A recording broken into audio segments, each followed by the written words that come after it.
கோவை மாவட்டம் அடுத்துள்ள வால்பாறையை ஆனைமலை புலிகள் காப்பகமாக அரசு அறிவித்துள்ளது. இதற்கு எதிர்ப்பு தெரிவித்து பொதுமக்கள் போராடி கொண்டிருக்க சமீப காலமாக குடியிருப்பு பகுதிகளில் சிறுத்தைகள் நடமாட துவங்கியுள்ளன. 5 ஆண்டுகளில் 8 பேரை சிறுத்தைகள் பலி வாங்கியுள்ளன. அந்த சிறுத்தை புலி ஒரு அச்சொன்னு இவ்வளவு அகலம் இருக்குங்க. அந்த தாரை பார்த்துட்டே போய் தானுங்க பையனை போய் பார்த்து, நான் தான் பையனை போய் பார்த்த உடனே எனக்கே ஒரு மாதிரி ஆகிப்போச்சு. எனக்கு அப்படி மயக்கம் வந்துருச்சுங்க. என் பேர பிள்ளைக்கு நடந்த மாதிரி இன்னொரு பேர பிள்ளைகளுக்கு உலகத்து சாணத்துக்கு இந்த மாதிரி நடக்கக்கூடாதுங்க. அதுக்கு தக்கன கவர்மெண்ட் அதுக்கு உண்மையான ஒரு ஆக்ஷன் எடுக்கணுங்க. என் பையன் மணிசங்கரை பிடிச்சிட்டு போயிடுச்சு சிறுத்தை. அப்போ அதை பார்த்துட்டு வந்து என் பெரிய பசங்க சொன்னாங்க. நாங்கள் போய் பார்க்கும்போது சிறுத்தை இழுத்து கொண்டு போய் ரொம்ப தூரம் போட்டுருச்சு. நாங்களாம் ரொம்ப சத்தம் போட்டு பையனை போய் தூக்கிட்டு வந்துட்டோம். பையன் அந்த இடத்துல இறந்துட்டான்.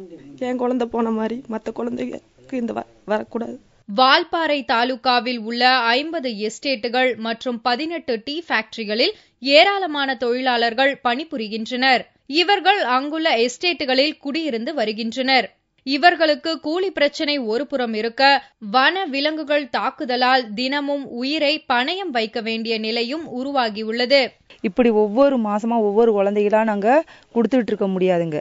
அதனால இந்த சிறுத்தைகளை எல்லா பக்கமே இருக்குதுங்க. எஸ்டேட்ல எல்லா இடங்கள்ல இருக்குதுங்க.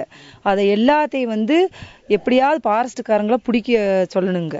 இந்நிலையில் தோணிமுடி குடியிருப்பு பகுதியில் வைக்கப்பட்ட கூண்டில் 2.5 வயது மதிக்கத்தக்க ஆண் சிறுத்தை சிக்கியது.